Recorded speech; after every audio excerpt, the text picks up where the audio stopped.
আসসালামু আলাইকুম বন্ধুরা, কী অবস্থা সবার? আশা করি সবাই আল্লাহর রহমতে ভালো আছেন। আমরাও আল্লাহর অশেষ রহমতে ভালো আছি।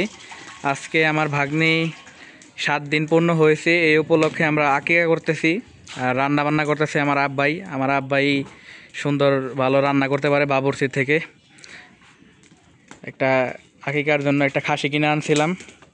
এই যে খাসির মাংস এতটুকু হয়েছে, তারপরে বাকি যে মশলা টশলা এগুলা সব দিতেছে। এই যে আব্বাই তেলের মধ্যে পেঁয়াজ ছেড়ে দিতেছে।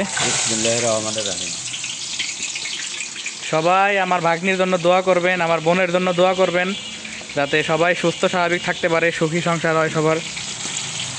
এই যে পেঁয়াজ,